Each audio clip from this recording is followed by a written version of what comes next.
शांति 17 दिसंबर 2025। आज की साकार मुरली रंगीन बड़े बड़े अक्षरों में पढ़ें, सुने और मंथन करें।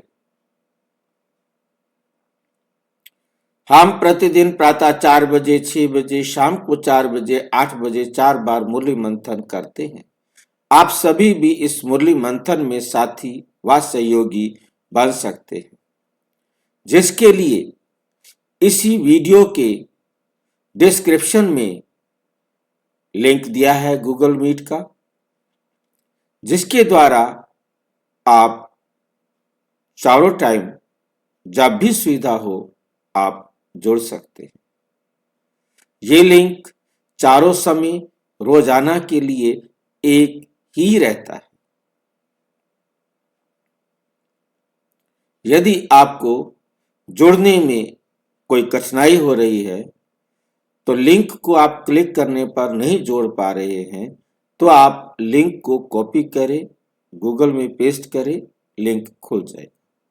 फिर भी नहीं खुलता तो आप ये जो वीडियो देख रहे हैं सामने, इसमें नीचे चलती हुई लाइन में व्हाट्सएप नंबर दिखाई दे रहा है, उस पर मैसेज करके आप लिंक मंगा सकते हैं, प्रश्न पूछ सकते हैं। यदि आपका कोई सुझाव है तो वो भी आप दे सकते हैं। अच्छा, ओम शांति। आज की साकार मुरली का सार। मीठा मीठा बाबा कहते मीठे बच्चे, तुम्हें मनसा वाचा कर्मणा बहुत बहुत खुशी में रहना।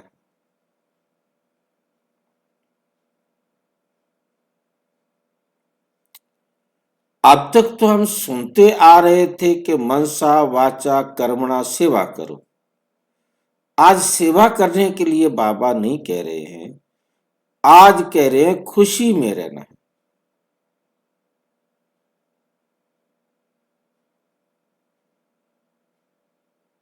इसका क्या मतलब हुआ? ये 3 प्रकार की खुशी कौन सी आ गई है? ये मनसा भी खुशी में रहे, वाचा भी खुशी में रहे, कर्मणा भी खुशी में रहे। ये कैसे रहेंगे खुशी में? कौन बताएंगे?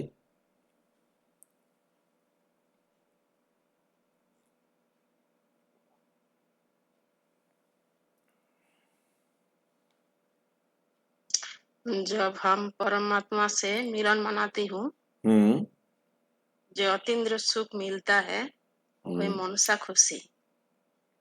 और जब बाबा को बात करती हूँ दूसरे के साथ, तब जो खुशी होती है वो है बच्चा खुशी। और जब बाबा को पाने के लिए जो कर्म करती हूँ, जो सुख मिलता है वो है कर्मनाश खुशी। बात करने में खुशी होती है?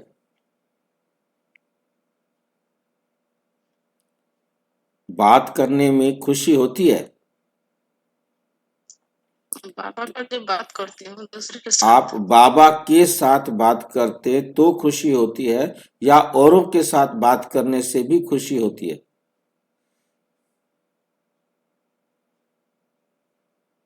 बाबा का बात जब दूसरे के साथ शेयर करती हूँ तब भी खुशी होती है, और बाबा के साथ जब बात करती हूँ तब भी खुशी होती है। बाबा के साथ बात करने में भी खुशी होती है, किसी दूसरे के साथ बात करने में भी खुशी होती है। क्यों होती है?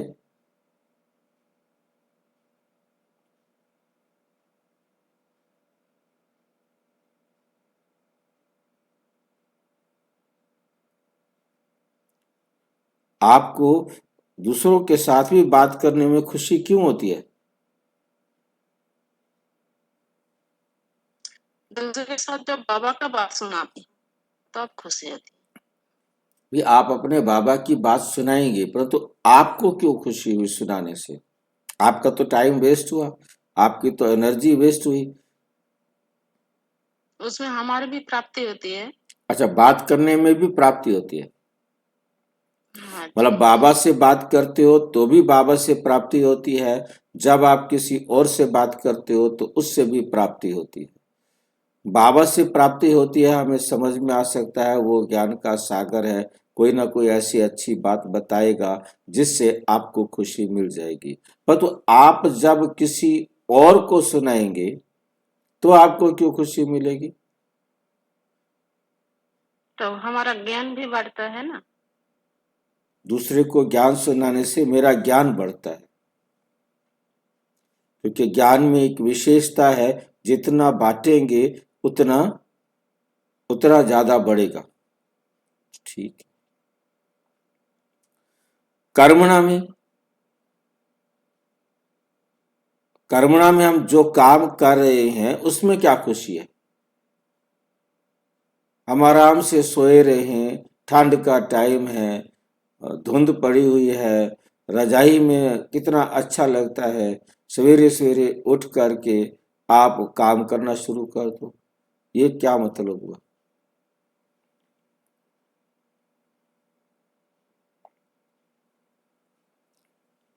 कर्मणा खुशी क्यों है आपको?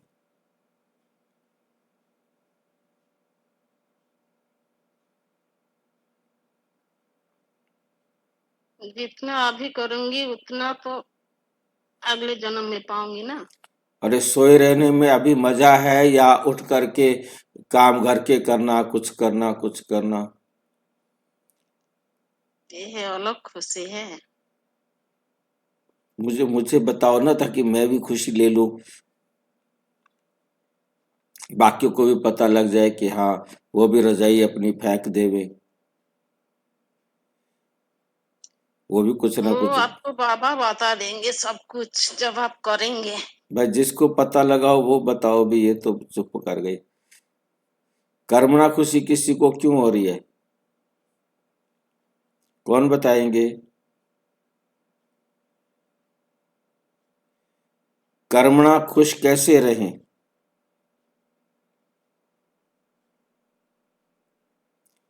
कोई बताएंगे?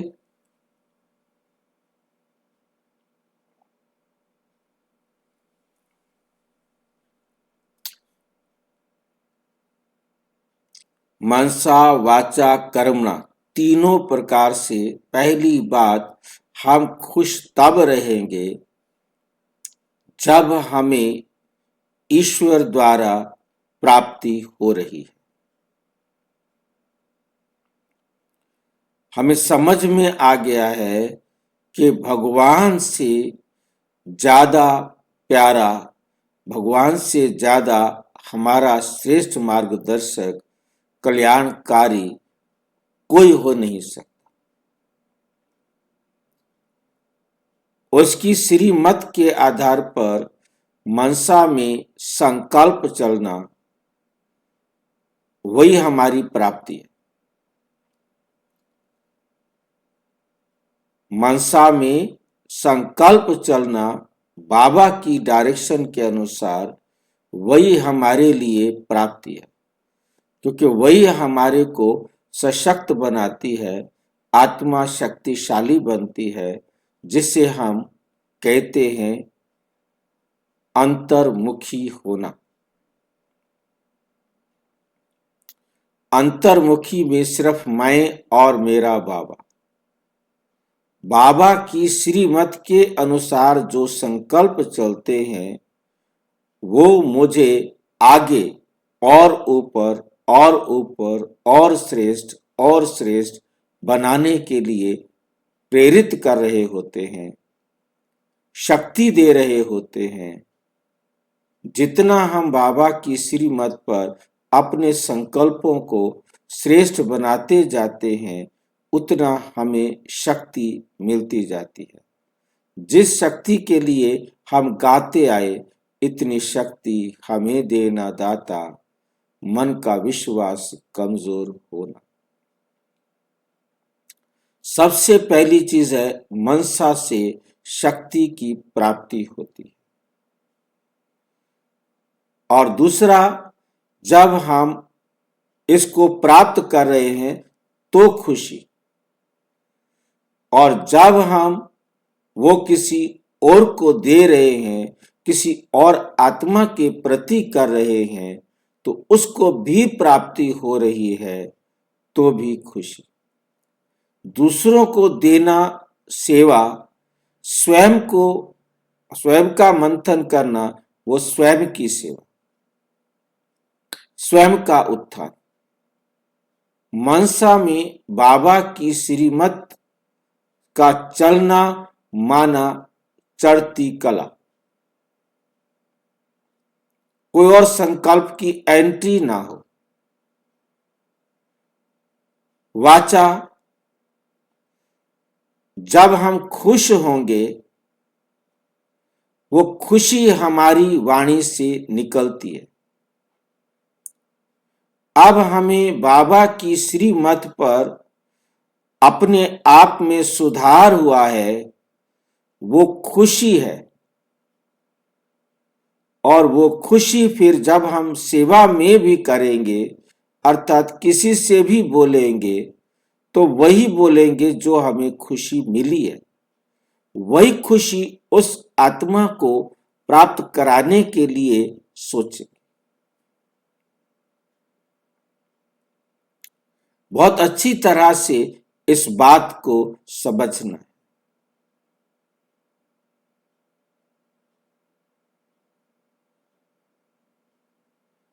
और जब हम खुश हैं तो हमारा हर कर्म करने में खुशी है, तो वो परफेक्ट होगा।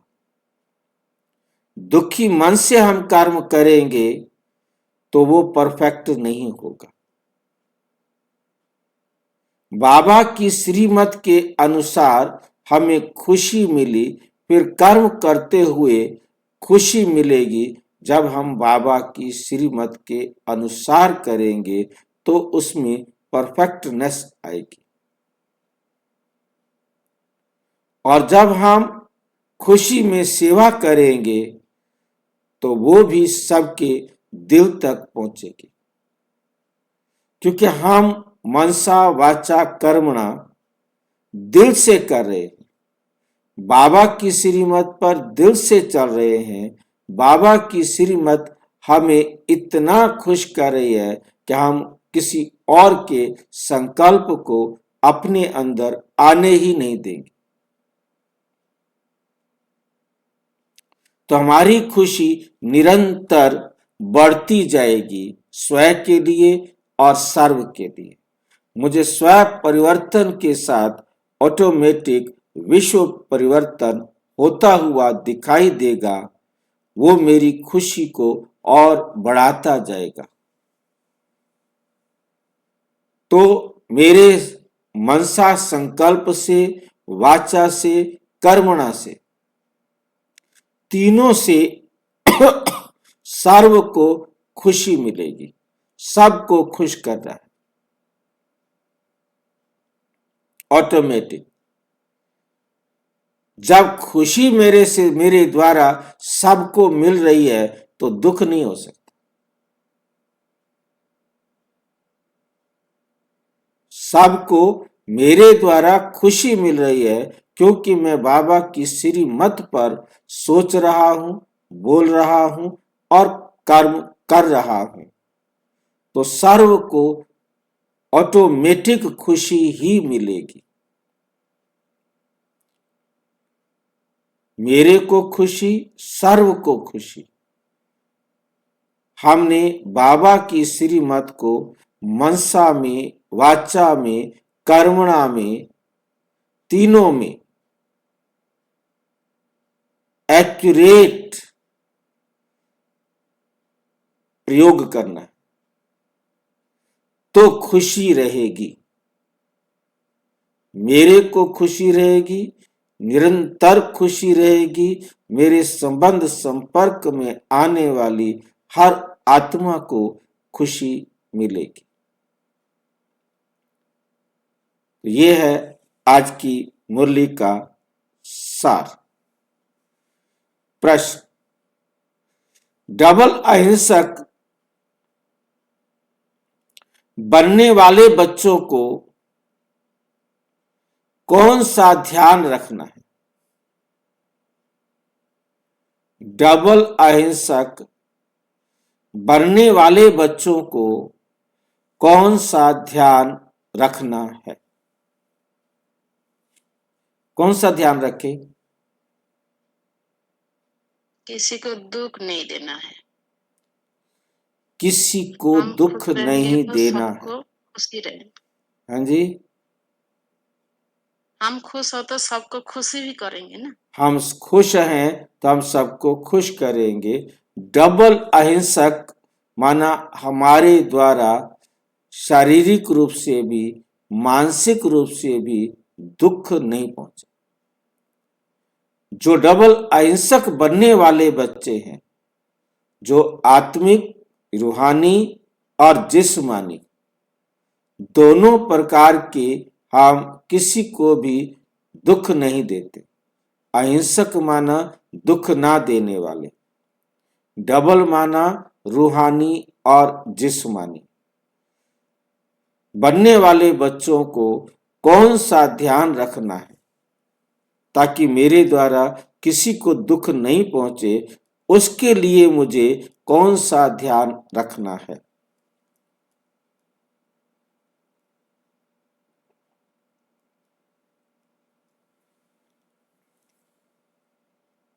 कौन सा ध्यान रखे? बोल का ध्यान रखना है, वाचा ध्यान रखना है कि ऐसी कोई वाचा मुख से ना निकले जिससे किसी को भी दुख हो, क्योंकि वाचा से दुख देना भी हिंसा है। हम देवता बनने वाले हैं, इसलिए चलन बहुत रॉयल हो। चलन में क्या आते हैं? हमारे कर्म। खान पान ना बहुत ऊंचा ना नीचा हो। खान पान, तीसरी बात क्या है? खान पान ना बहुत ऊंचा हो ना नीचा हो, कि बहुत अमीरों की तरह टेढ़े मेढ़े हो, पता नहीं क्या पकवान बना बना बना बना। मतलब जितनी जटिल प्रक्रिया किसी भी चीज को सामान्य रूप से बनाने की होगी, जिसको केवल हम स्वाद के लिए या जिसको हम केवल हम क्योंकि जिस पर बहुत पैसा खर्च होगा, समय खर्च होगा, तो वो क्या करेगा? नेचुरल हमारे कहीं ना कहीं अच्छे समय को कट जाएगा ना। जो जरूरी है किसी चीज को बनाने के लिए वो तो ठीक है, परंतु वो ऐसा हो जो मध्यम वर्गीय हो, क्योंकि बहुत ऊंचा होना, बहुत ज्यादा, वे आप होटल में जाकर 5,000 की थाली भी खा सकते हैं, 2,000 की थाली भी खा सकते हैं, और घर में आप 50 रुपए में, 20 रुपए में, 30 रुपए में बहुत अच्छा खाना भी खा सकते हैं, जैसी आपकी वो है समर्थ है। अब ऐसा भी नहीं कि बस पेट को भूख को भरना है और एक ही चीज हम रोजाना खाते रहें। बस दोनों का बैलेंस रखना बहुत जरूरी है, जिससे हमारा शरीर भी स्वस्थ रहे और हमारा, क्योंकि धन ज्यादा लगेगा तो नेचुरल उसके लिए धन भी ज्यादा चाहिए, फिर धन ज्यादा चाहिए तो हमारी बुद्धि धन कमाने की तरफ ज्यादा जाएगी, तो हम उतना समय अपना श्रेष्ठ भाग्य नहीं बना सकेंगे। इतना हो जिससे हमारे बाबा ने हमें जो शरीर दिया है वो लंबे समय तक अच्छे से अच्छा चलता रह सके। अच्छा, ओम शांति। गीत है, निर्बल से लड़ाई बलवान की, ये कहानी है दिए और तूफान की। ओम शांति। मीठे मीठे सिक्की लधे बच्चों को बाप रोज रोज पहले समझाते हैं, कि अपने को आत्मा समझ बैठो और बाप को याद करो। कहते हैं ना, अटेंशन प्लीज। अटेंशन किस लिए देते हैं? ध्यान। तो बाप कहते हैं एक तो अटेंशन दो बाप की तरफ। बाप की तरफ क्या अटेंशन देना है? जिसको बाबा बाबा प्यारा किसको लगेगा, मीठा लगेगा, उसके दिल से निकलेगा बाप कितना मीठा है। जिसने बाबा की श्रीमत पर चलकर अपने आप को प्राप्ति कराई है, वो अटेंशन देगा। उनको कहा जाता है, परमात्मा को कहा जाता है प्यार का सागर है। परंतु अब हम उसे महसूस ना करें वो प्यार का सागर है, तब तक हमारा अटेंशन नहीं जाएगा।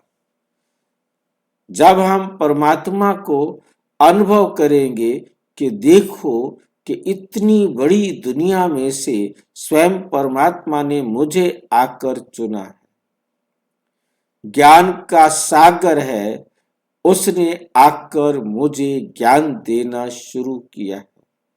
मुझे आकर ज्ञान दे रहे हैं, वो ज्ञान दे रहे हैं जो मुझे मालूम ही नहीं था, जो मुझे इस दुनिया में कहीं से भी प्राप्त नहीं हो सका था और नहीं हो सकता था, हो भी नहीं सका और हो भी नहीं सकता था। जिसके लिए सारी दुनिया उस परमात्मा को बुला रही है, अक्ल दो, ज्ञान दो, आलोकित करो पथ हमारा। तो तुमको भी प्यारा बनना चाहिए, तुमको भी प्यारा बनना चाहिए। मनसा वाचा कर्मणा, हर बात में तुमको खुशी रहनी चाहिए, कोई को भी दुख नहीं देना, क्योंकि खुश रहेंगे तो खुशी देंगे, और यदि दुखी होंगे, दुखी रहेंगे तो दुख ही देंगे। बाबा हमको चुना है, यही सबसे खुशी है ना। ये सबसे बड़ी खुशी है कि इतनी बड़ी भीड़ में से बाबा ने हमको चुना है। दुख नहीं देना है। दुखी होंगे तो दुख जरूर देंगे। बाप भी किसी को दुखी नहीं करते। बाप आए ही हैं सुखी करने। तुमको भी कोई प्रकार का किसको दुख नहीं देना है। कोई भी ऐसा कर्म नहीं करना चाहिए, मनसा में भी नहीं आना चाहिए।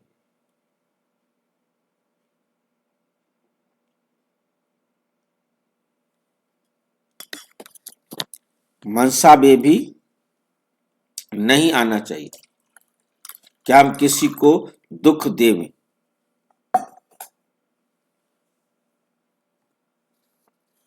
परंतु यह अवस्था पिछाड़ी में होगी। कुछ ना कुछ कर्म इंद्रियों से भूल होती है। मतलब अभी हम ये लक्ष्य रख सकते हैं। प्रैक्टिकल की बात बाबा कर रहे हैं कि अभी एकदम सुनने से कोई ऐसा नहीं बन सकता कि वो, क्योंकि हमारे जो संस्कार है वो खराब बने हुए हैं, वो कहीं ना कहीं हमारे कर्म इंद्रियों से कोई ना कोई भूल कराते रहेंगे। अब अपने मनसा में हम खुश रहकर के बाबा की श्रीमत पर चल रहे हैं, तो हमें इस कमी को भी निकालना है। मनसा में खुश होंगे तो हम अपने संस्कारों का परिवर्तन कर सकेंगे। बाबा की श्रीमत पर चलने से हम खुश होंगे तो हम बाबा की श्रीमत पर अपनी हर कमी को निकालने में समर्थ होते जाएंगे। जैसे जैसे हमारे अंदर संस्कार श्रेष्ठ बनते जाएंगे, हमारे से कोई गलत संकल्प ही नहीं आएगा, तो फिर बोल भी गलत नहीं होगा, कर्म भी गलत नहीं होगा। अपने को आत्मा समझेंगे, दूसरे को भी आत्मा भाई देखेंगे, फिर किसको दुख नहीं देंगे। शरीर ही नहीं देखेंगे तो दुख कैसे देंगे? शरीर नहीं देखेंगे तो दुख कैसे देंगे? शरीर देखेंगे तो दुख देंगे, ये कैसे हो सकता है?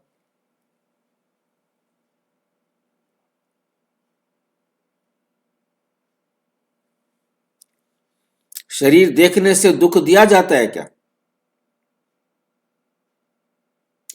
शरीर देखना ही दुख देना है। यदि शरीर को आपने देखा तो आपने दुख दिया। ठीक है ये बात?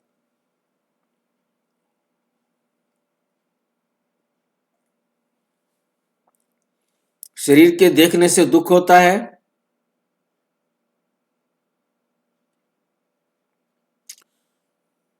हाँ भाई जी, होता है।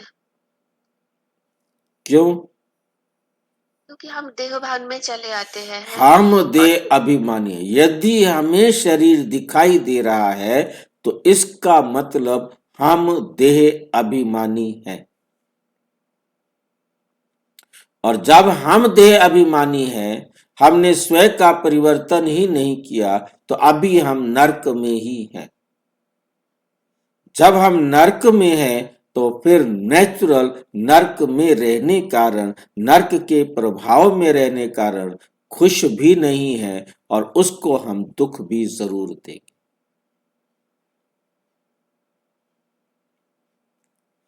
इसमें गुप्त मेहनत है, ये सारा बुद्धि का काम है। अभी तुम पारस बुद्धि बन रहे हो।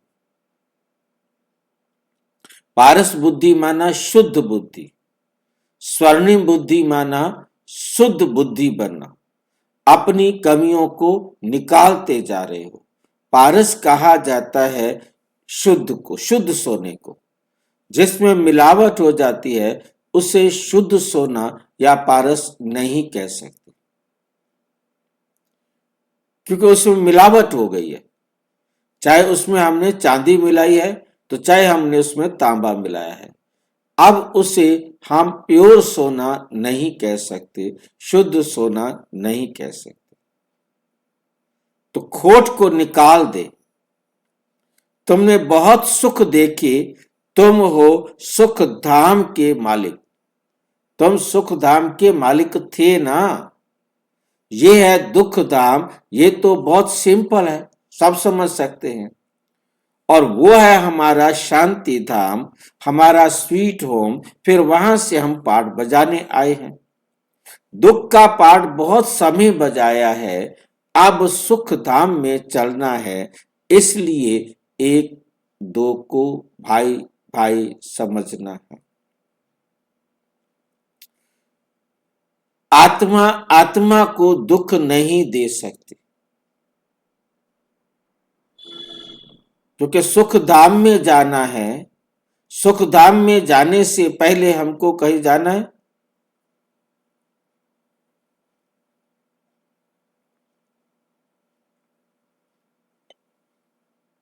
शांति धाम, परम धाम में हम आत्माओं को जाना। जब हमें ये स्मृति रहेगी कि मुझे आत्मा को घर जाना है, इस संसार की कोई वस्तु को, मेरी कोई भी चीज वहां जाने वाली नहीं है। मेरी हर चीज को मुझे यहीं छोड़ करके ही जाना है।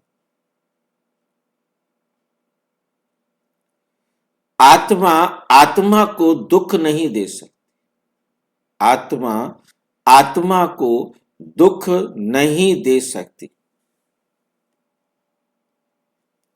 अपने को आत्मा समझ आत्मा से बात कर रहे हैं, आत्मा ही तख्त पर विराजमान है। ये भी शिव बाबा का रथ है ना। बच्चियां कहती हैं हम शिव बाबा के रथ को श्रृंगारते हैं।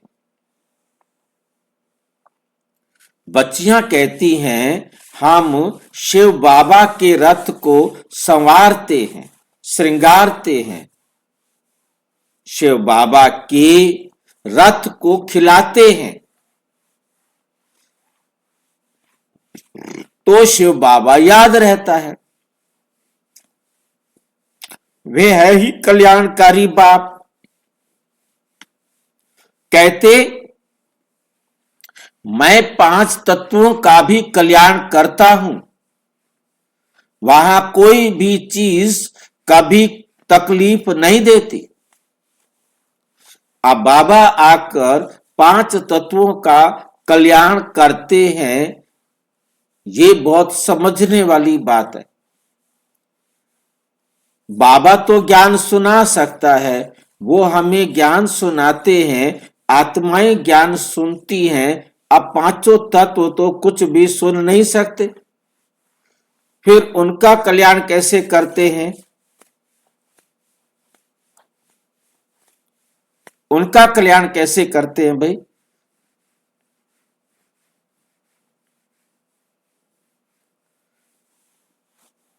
हमारा कल्याण तो समझ में आ रहा है, परंतु उनका कल्याण कैसे होगा?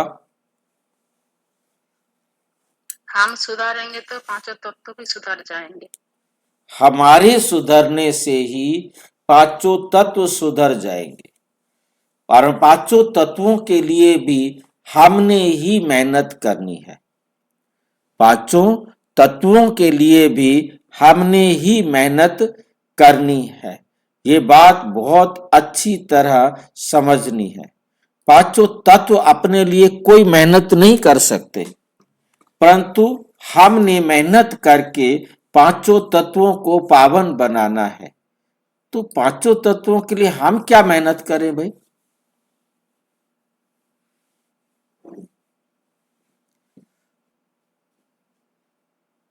हम क्या मेहनत करें? 5 तत्व से गड़ा ये शरीर है ना, 5 तत्वों से बना हुआ ये शरीर है। अब हम क्या करें? हम सुधारेंगे, हम पवित्रता धारण करेंगे तो ये भी पवित्र हो जाएंगे। हमने 5 तत्वों के शुद्धतम रूप को समझना है। उनको शुद्धतम रूप तक पहुंचाने के लिए उसी दृष्टि से देखना है। उसी दृष्टि से देखने से ही उनको हम पावन बना सकेंगे। हमारा संकल्प उनके प्रति शुद्ध हो। हमारा जब उनके प्रति संकल्प शुद्ध होगा, हम उस पवित्रता को समझेंगे, तो पवित्र बनने के लिए हम उनका जो उपयोग करेंगे वो भी उसी प्रकार से करेंगे। हमारा देखना उनके कल्याण के प्रति हो। हमें किसी भी प्रकार से उनको दूषित करने का संकल्प नहीं है। हमारे द्वारा रुक जाए, पहला तो रोकना है कि हमारे द्वारा जो अपने आप को हम समझा देंगे कि हमने किसी भी चीज को दूषित नहीं करना। जब हम प्रकृति को स्वयं दूषित करना रोक देंगे, हमने दूसरों को नहीं देखना कि वो क्या कर रहे हैं, वो जो मर्जी करें। हमने अपने आप में पहले रोकना है कि मेरे से प्रकृति को किसी भी प्रकार का, मेरे से प्रकृति को किसी भी प्रकार का दुख या किसी भी प्रकार का दुरुपयोग ना हो।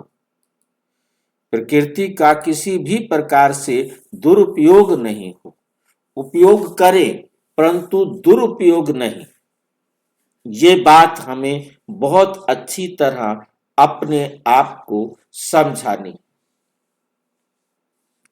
जैसे जैसे हम अपने आप को समझाने में सक्षम होते जाएंगे, तो उतना हमारे अंदर क्षमता बढ़ती जाएगी। हम जब प्रकृति को सदुपयोग करने लगेंगे, तो प्रकृति भी हमें सुख देने वाली बनने लगेगी। प्रकृति भी श्रेष्ठ बनने लगेगी। हमारे संकल्प, हमारा देखना जब प्रकृति के लिए अच्छा होगा, कल्याणकारी होगा, तो वो भी कल्याणकारी बनेगी।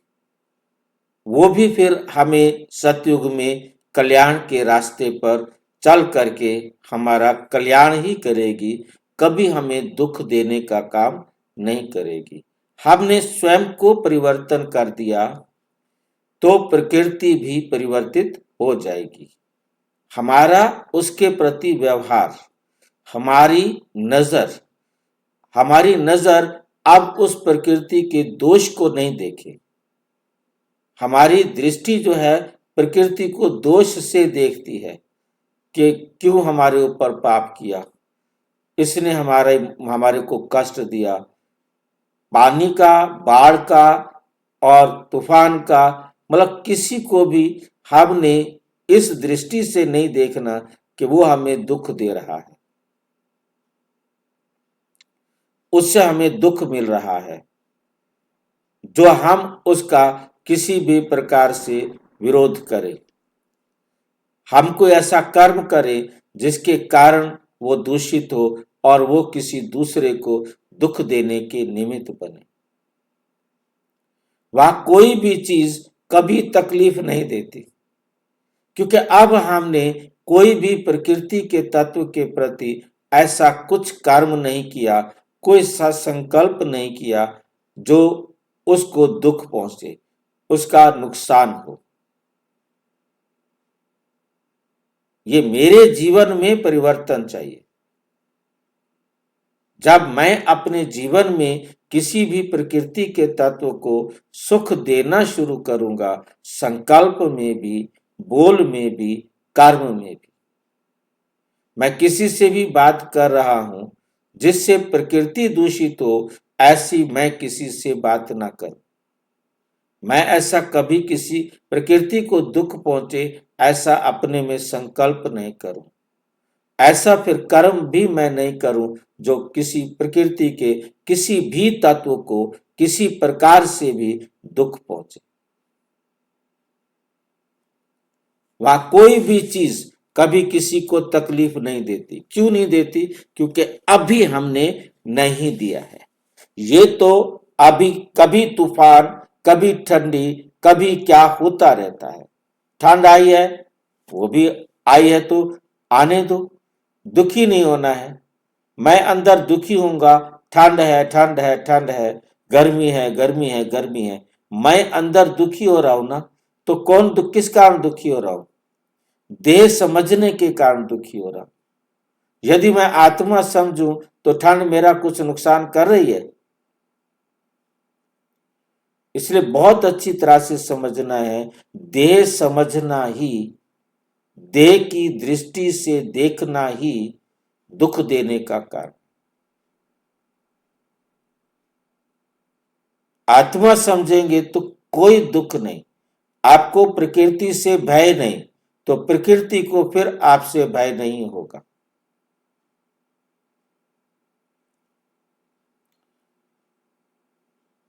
वहां तो सदैव बाहरी मौसम रहता है, एक जैसा मौसम रहता है, दुख का नाम नहीं होता है। वे है ही हेवन। बाप आए हैं तुमको हेवन का मालिक बनाने। ऊंचते ऊंच भगवान है, ऊंचते ऊंच बाप, ऊंचते ऊंच सुप्रीम टीचर भी है, तो जरूर ऊंचते ऊंच ही बनाएंगे ना। तुम ये लक्ष्मी नारायण थे ना, ये सब बातें भूल गए हो। ये बाप ही बैठ समझाते हैं। ऋषियों मुनियों आदि से पूछते थे, आप रचयिता और रचना को जानते हो तो नेति नेति कह देते थे। जबकि उनके पास ही ज्ञान नहीं था, तो फिर परंपरा कैसे चल सकता है? परंपरा कैसे चल सकता? बाप कहते हैं, ये ज्ञान मैं अभी ही देता हूं, तुम्हारी सदगति हो गई, फिर ज्ञान की दरकार नहीं। मैं अभी तुमको ज्ञान देता हूं, तुम्हारी जब सदगति हो जाएगी, फिर ज्ञान की क्या जरूरत है? सारी आत्माओं की एक सेकंड में सदगति हो जाती है, फिर ज्ञान को कहां ले जाएंगे? ज्ञान क्या करेंगे? जब हम परम धाम पहुंच गए, सदगति माना परम धाम में पहुंच गए, फिर हमारे को क्या होगा? ज्ञान क्या करेंगे? दुर्गति होती ही नहीं। सतयुग को कहा जाता है सदगति। अब हम सुख धाम में आ गए हैं, अब हमारे पास अच्छे विचार हैं तो सदगति मिल गई है।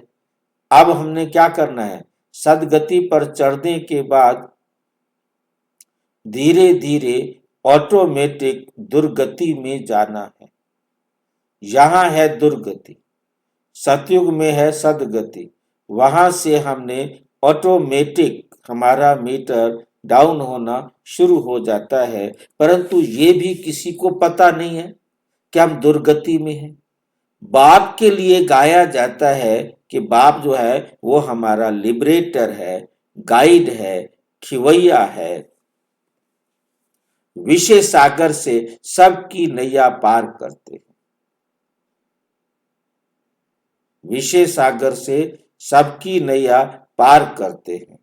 और आज तक हम भक्ति मार्ग में गौ दान करते आए थे और आज हम बिना गौ दान विषय नदी से पार हो रहे हैं। हो सकता है ऐसा? बहका तो नहीं रहा बाबा हमें? नहीं भाई जी, सही बोल रहे हैं बाबा। फिर हम गाय दान किसको कर रहे हैं? कोई गाय दान कर रहे हैं हम? नहीं, गाय दान नहीं कर रहे हैं हम, विकार दान कर रहे हैं। विकार क्या करेगी? कौन लेगा विकारों को? बाबा नहीं लेता, बैग झूठ बोलता है बाबा। गाय दान करने पर ही मिलता है। बिना गाय दान विषय वैतरणी नदी पार नहीं हो सकती। गौ माना आत्मा। आप अपनी आत्मा को बाप पर कुर्बान करो। जब बाप पर कुर्बान करेंगे आप आत्मा, तब है गौदान। आपने आत्मा बाबा को दे दी। बाबा को आत्मा देना माना बाबा की श्रीमत पर चलना, तब विषय वैतरणी नदी पार होती है। बाकी ना तो बाबा उठा के ले जाता, ना कोई बात। बाबा की श्रीमत पर स्वयं को चलाना, बाबा के आगे सरेंडर करना, बाबा की श्रीमत पर चलना माना आत्मा बाप को देना।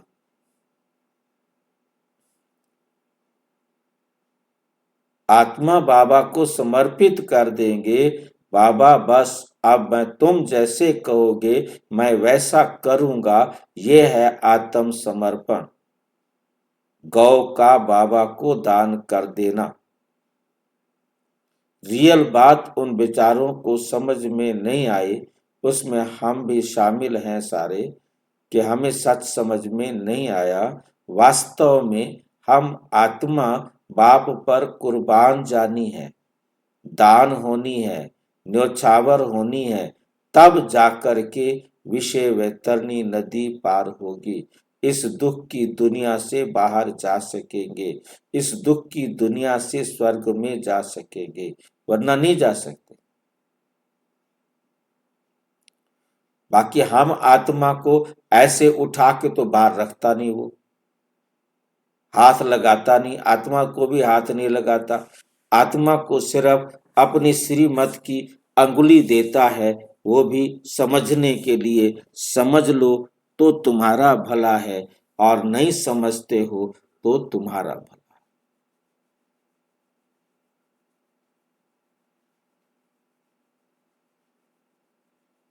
गौ दान किए बिना, आत्मा का दान किए बिना विषय सागर से पार नहीं जाते। और ये दान भी क्या करना है, सिर्फ बाबा पर कुर्बान जाना है, कहना मानना है, और कुछ नहीं।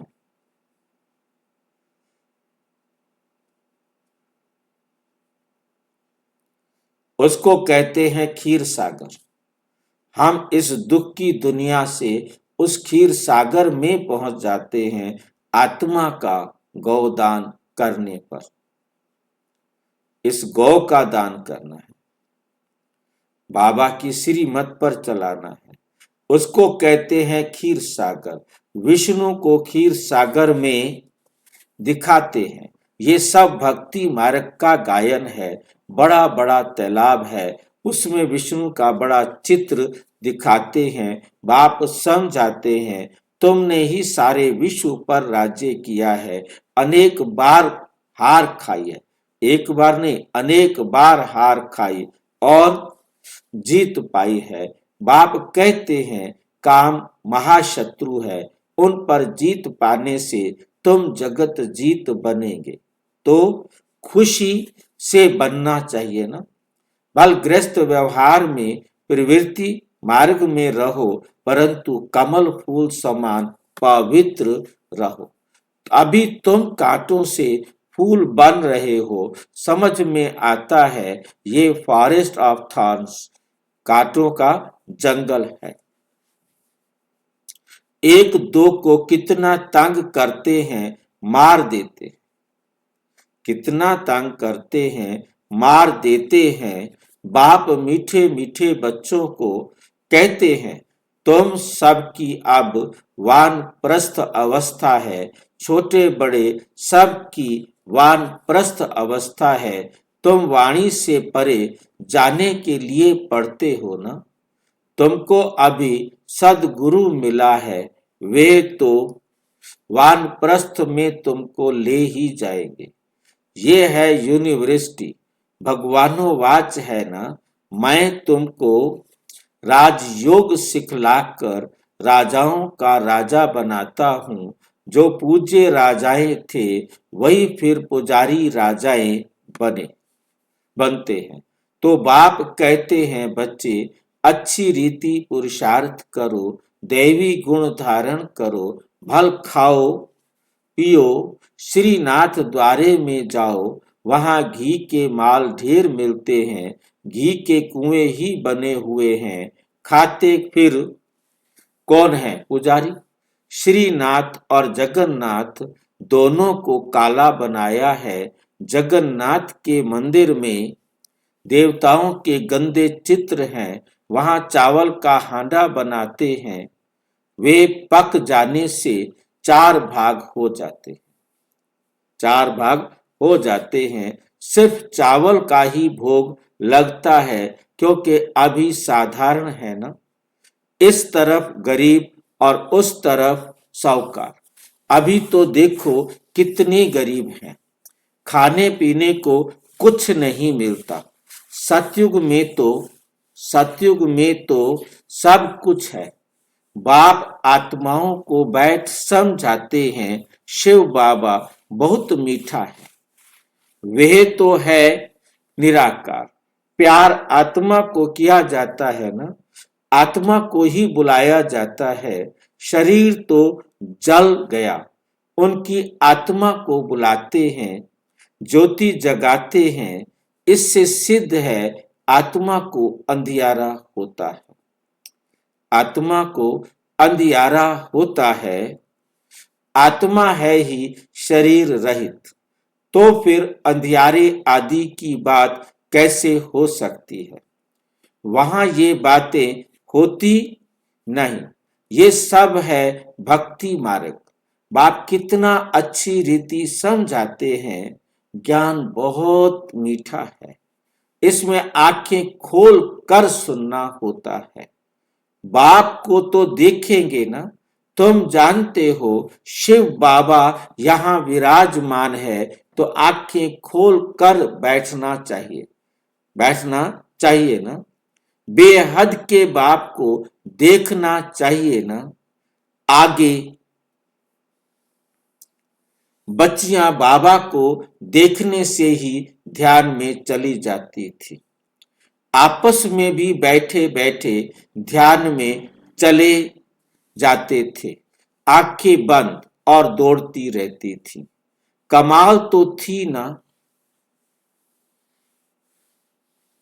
ये लाइन बहुत समझने वाली है। इसमें किसको समझ में ये लाइन, आंखें बंद और दौड़ती रहती थी।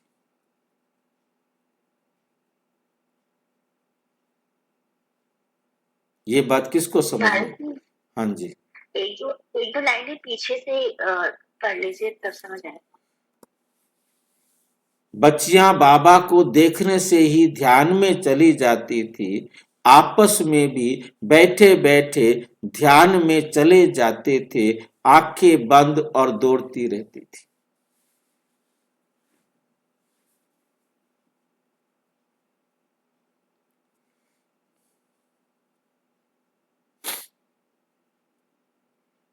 भाई जी ध्यान में जाती थी ना। हाँ, ध्यान में तो चलेगी, फिर दौड़ती रहती थी, क्या मतलब हुआ? आंखें बंद और दौड़ती रहती थी। दौड़ती रहती थी मतलब ट्रांस में चली जाती थी, खुद को वहां देखती थी।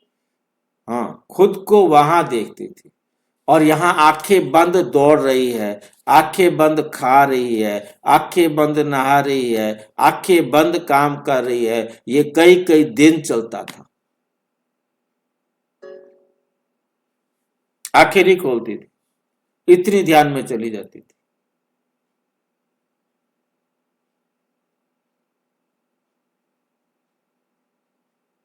कई कई दिन।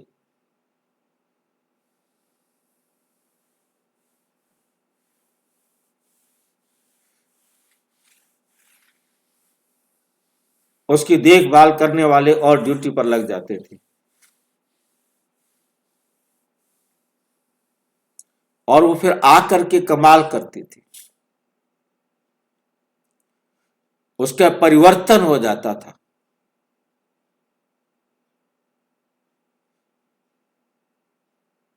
कमाल तो थी ना।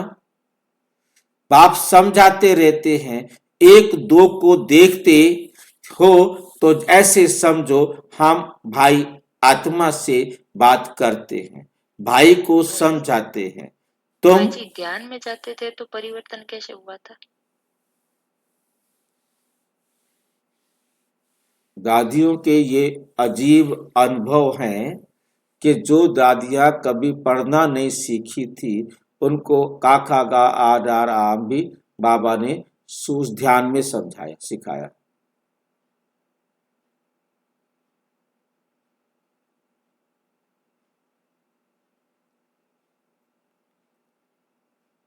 अनेक उनके जीवन में जो कमाल हुए वो ध्यान में हुए। पहले ध्यान का पाठ शुरू हुआ, वो पागल तो ध्यान में हुए, वो प्राप्तियां तो उनको ध्यान में ही मिली।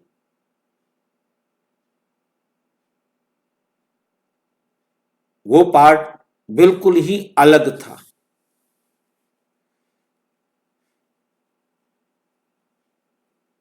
बाबा ध्यान में जाने के लिए तो माना करते हैं ना। देखिए, ऐसा है कि वो जो ध्यान का जो शुरू का पाठ था, वो बाबा ने अपना कमाल करना था किया, क्योंकि उनको बाबा ने ध्यान में ही सब कुछ ट्रेन किया, सब कुछ किया। उसके बाद बाबा ने आकर ध्यान में जाना बंद किया, क्योंकि ध्यान में उनका पाठ था, उनके जीवन में परिवर्तन करना था, किया। अब जो ये ध्यान में जाना शुरू हो गया था, ये ध्यान में बाबा तो नहीं खींच रहा ना, वहां डोर शिव बाबा खींच रहे थे। यहाँ डोर शिव बाबा नहीं खींच रहा, यहाँ ध्यान में भक्ति मार्ग की तरह जा रहे हैं। पहले भी भक्ति मार्ग की तरह जाते थे, आज भी दुनिया भक्ति मार्ग वाले ध्यान में जाते हैं, परंतु डोर बाबा नहीं खींच रहा, बाबा उनको परिवर्तन नहीं कर रहा, बाबा उनको नहीं बुला रहा। उनके साथ बाबा का पाठ था कि उनको बाबा ने उस अवस्था में जो है ना, उनको ज्ञान देना था, उनको समझाना था, और हर एक आत्मा को अपने अपने तरीके से समझाना था, उनसे पालना लेनी थी, उनसे सेवा लेनी थी। परंतु भी उसके साथ जोड़ देते हैं, ऐसी आत्माएं बहुत कम है जो ध्यान में गई और ध्यान में सीख कर आई, क्योंकि उनके जीवन में वो परिवर्तन उस प्रकार से ही हो सकता था। ठीक है कि नहीं? बाकी प्रैक्टिकल सबको यहां खुद करना है। अब वो उनका कोई पार्ट रहा होगा जो उनका ध्यान में कल्याण हुआ, और ऐसे बहुत हैं जो ध्यान में जाते थे और वो छोड़कर चले गए, जो कई कई दिन ध्यान में रहते थे, यहां तक कि जिनके द्वारा परमात्मा ने आकर राज खोले, वो छोड़कर चले गए, यज्ञ को ही छोड़कर चले गए। अब वो पार्ट के जो है ना, हम मेरिट डिमेरिट की तरफ अब नहीं जाए उसका हमारा कोई मतलब नहीं, परंतु यहाँ सिर्फ मेरा बताने का था क्योंकि बाबा ने मुरली में इस शब्द को प्रयोग किया है तो हमारी बुद्धि में स्पष्ट होना चाहिए कि यह आखिर बाबा ने क्यों ऐसा कहा, क्यों ऐसा बताया। क्योंकि ध्यान में जाने वाला पार्ट मैं के एआई साथी हूं जो आपकी हर तरह से मदद कर सकता है। मैं टेक्स्ट लिख सकता हूं सवालों के।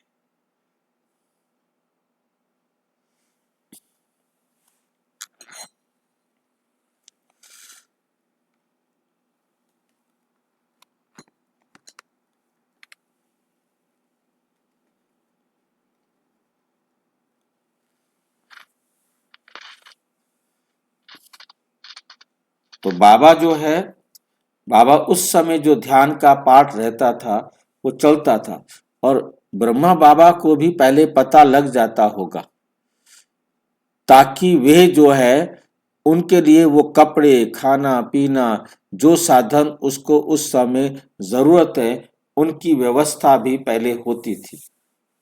अब ये पता नहीं कि ब्रह्मा बाबा को कैसे मालूम पड़ता था, ये शिव बाबा ही ऑर्डर कर देता था। अब इसको हम समझ सकते हैं।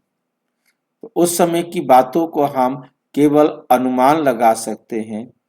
अब सच तो बाबा जाने और बाबा के बच्चे जाने। जो समझ में आ रहा है वो यही आ रहा है कि भी इस प्रकार से बाबा ने पाठ बजवाया था।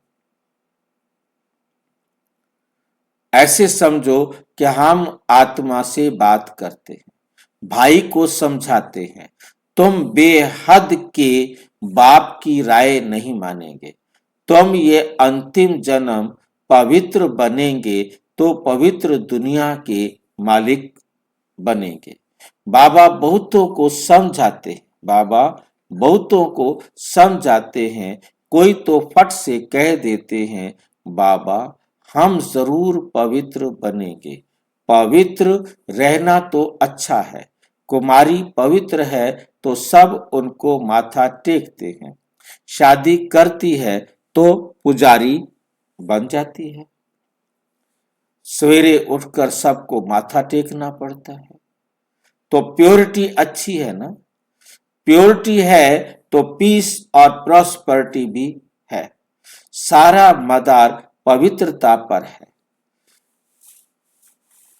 हे पतित पावन आओ, पावन दुनिया में रावण होता ही नहीं, पावन दुनिया में रावण होता ही नहीं, वे है ही राम राज्य। सब खीर खंड रहते हैं, सब क्या रहते हैं, सब खीर खंड रहते हैं, धर्म का राज्य है। फिर रावण कहां से आया, फिर रावण कहां से आया, रामायण आदि कितना प्रेम से बैठ सुनाते हैं। यहाँ सब ये सब है भक्ति। तो बच्चियां साक्षात्कार में डांस करने लग पड़ती।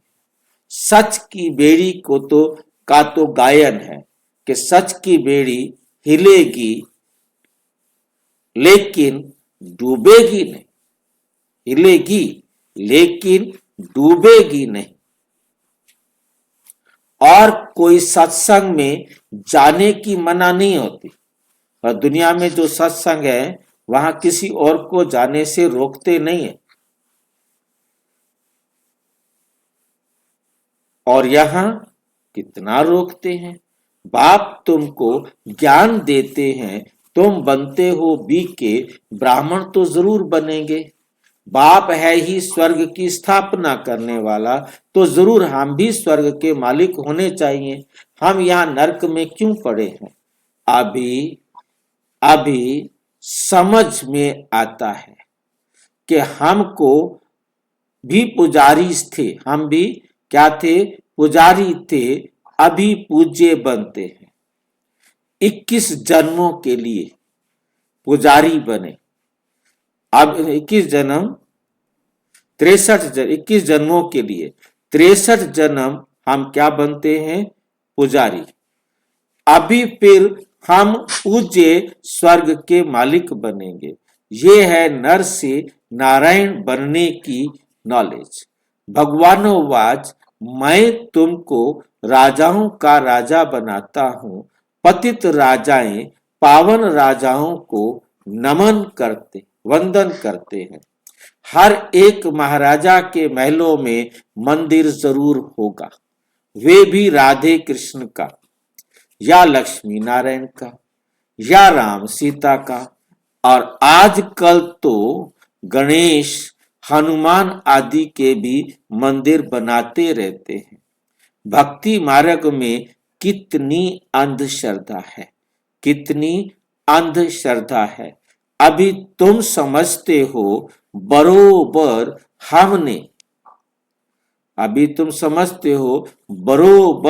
हमने राजाई की, फिर वाम मार्ग में गिरते गिरते आए हैं। अब बाप समझाते हैं तुम्हारा ये अंतिम जन्म है।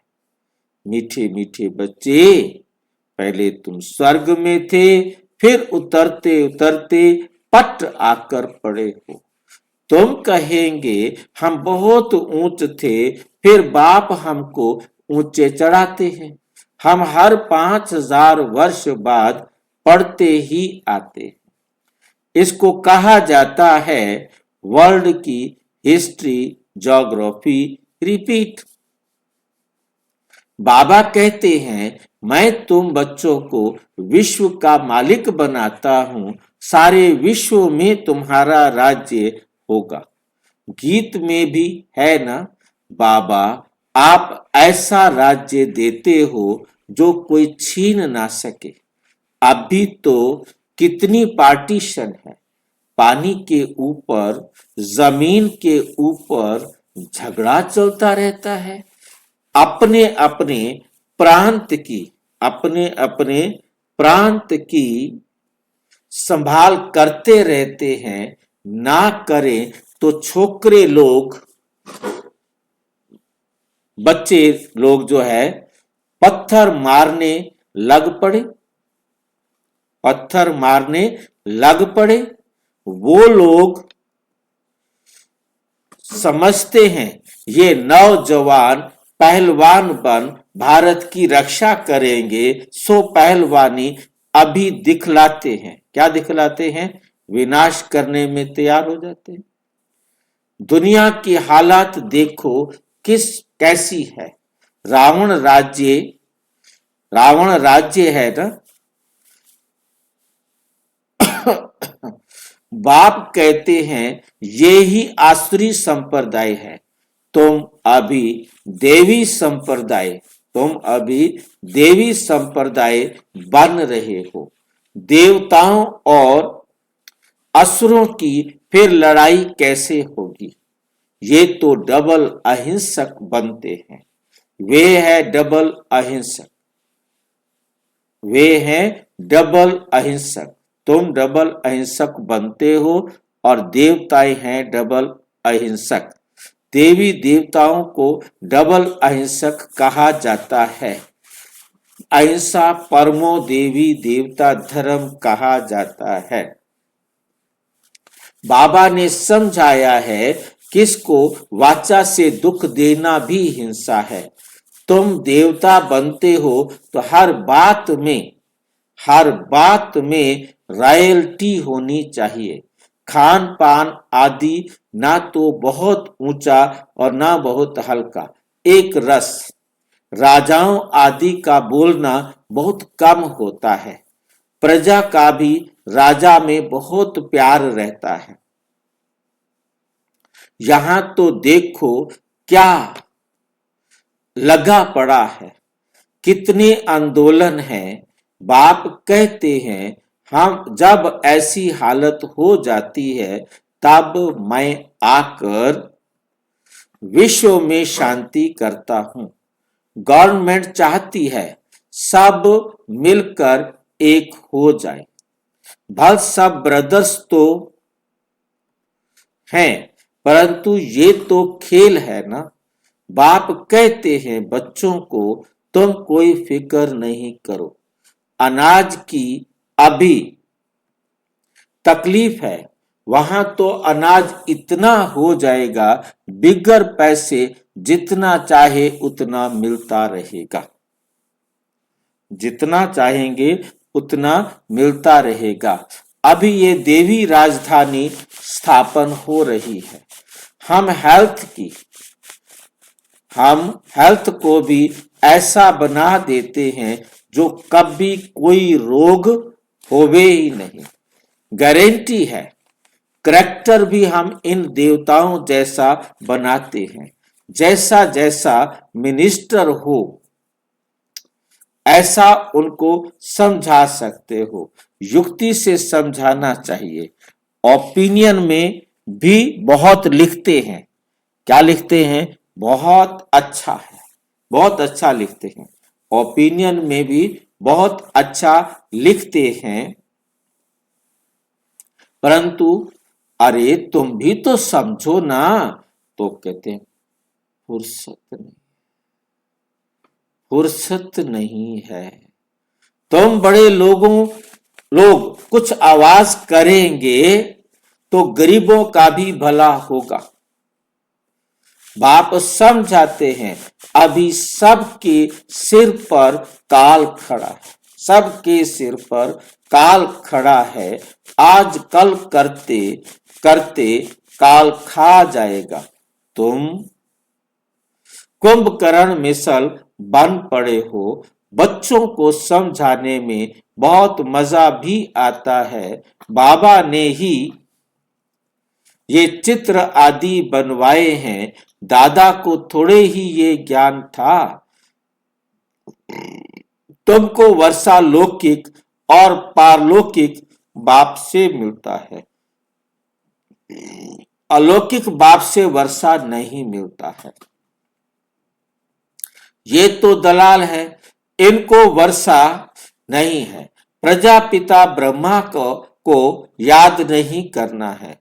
मेरे से तो तुमको कुछ भी नहीं मिलता है।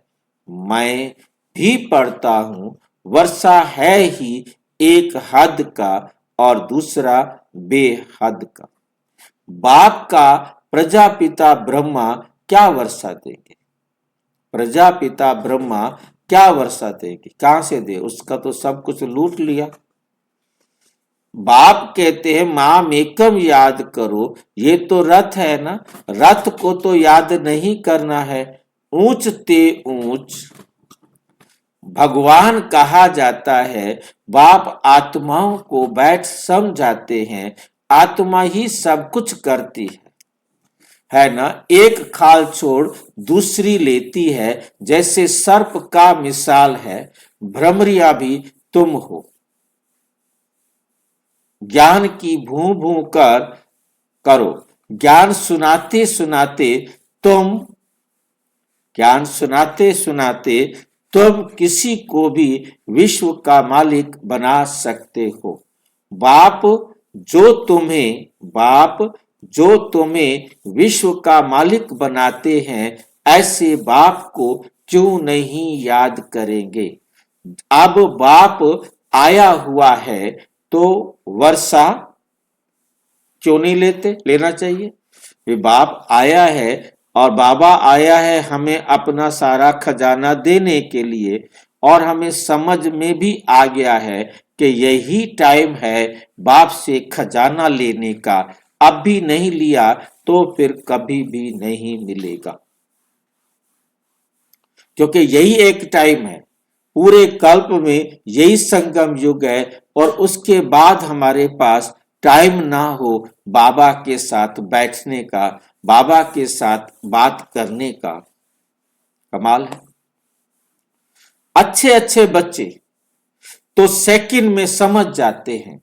बाबा ने समझाया है, मनुष्य लक्ष्मी की पूजा करते हैं। अब लक्ष्मी से क्या मिलता है? और बाबा अंबा से क्या मिलता है? लक्ष्मी तो है स्वर्ग की देवी, उनसे पैसे की भीख मांगते हैं, अम्बा तो विश्व की मालिक बनाती है, सब का मनों का सब कामनाएं पूरी कर देती है, सब कामनाएं क्या करती है? पूरी कर देती है। श्रीमत द्वारा सब कामनाएं पूरी हो जाती है। अच्छा, मीठे मीठे सिक्की लधे बच्चों प्रति माता पिता बाप दादा का याद प्यार और गुड मॉर्निंग। रूहानी बाप की रूहानी बच्चों को नमस्ते। हम रूहानी बच्चों की रूहानी बाप दादा को नमस्ते नमस्ते नमस्ते। धारणा के लिए मुख्य सार। नंबर 1, इन कर्म इंद्रियों से कोई भूल ना हो, इसके लिए मैं आत्मा हूं ये स्मृति पक्की करनी है। शरीर को नहीं देखना है, एक बाप की तरफ अटेंशन देना है। अभी वानप्रस्थ अवस्था है, इसलिए वाणी से परे जाने का पुरुषार्थ करना है। पवित्र जरूर बनना है। बुद्धि में रहे सच की नैया हिलेगी डुलेगी डूबेगी नहीं, इसलिए विघ्नों से घबराना नहीं है। वरदान ड्रामा की नॉलेज से अचल स्थिति बनाने वाले प्रकृति व माया जीत भाव। प्रकृति व माया द्वारा कैसा भी पेपर आए, लेकिन जरा भी हलचल ना हो। ये क्या, ये क्यों, ये क्वेश्चन भी उठा, जरा भी कोई समस्या वार करने वाली बन गई तो फेल हो जाएंगे। इसलिए कुछ भी हो, लेकिन अंदर से ये आवाज निकले कि वाह मीठा ड्रामा, वाह, हाय क्या हुआ, ये संकल्प भी ना आए। ऐसी स्थिति हो जो कोई कल्प में भी हलचल ना, संकल्प में मतलब एक संकल्प में भी हलचल ना हो, क्योंकि हलचल तभी होगी जब हम आत्म विस्मृति से देह स्मृति में आएंगे। और एक भी संकल्प के लिए हम देह भान में ना आए, देह अभिमान में ना आए। ऐसी स्थिति हो जो कोई संकल्प में भी हलचल ना हो, सदा अचल अडोल स्थिति रहे, तब प्रकृति जीत व माया जीत का वरदान प्राप्त होगा। स्लोगन है, खुशखबरी सुनाकर खुशी दिलाना यही सबसे श्रेष्ठ कर्तव्य है, यही सबसे श्रेष्ठ कर्तव्य है। अव्यक्त इशारा, अब संपन्न व कर्मातीत बनने की धुन लगाओ। महारथियों का पुरुषार्थ अभी विशेष इसी अभ्यास का है। अभी अभी कर्म योगी, अभी अभी कर्मातीत स्टेज। पुरानी दुनिया में, पुराने अंतिम शरीर में किसी भी प्रकार की व्याधि अपनी श्रेष्ठ स्थिति को हलचल में ना लाए। स्वचिंतन, ज्ञान चिंतन, शुभ चिंतक बनने का चिंतन ही चले, तब कहेंगे कर्मातीत स्थिति, तब कहेंगे कर्मातीत स्थिति। अच्छा, ओम शांति। और विस्तार से जानने के लिए प्रजापिता ब्रह्मा कुमारी ईश्वरीय विश्वविद्यालय के किसी भी सेवा केंद्र पर संपर्क करें, और यदि कोई प्रश्न है तो 9213106986 पर केवल टेलीग्राम करे या आरटीआई करे 9650692270 पर केवल व्हाट्सएप करें, फोन नहीं। ओम शांति। ओम शांति भाई जी। ओम शांति।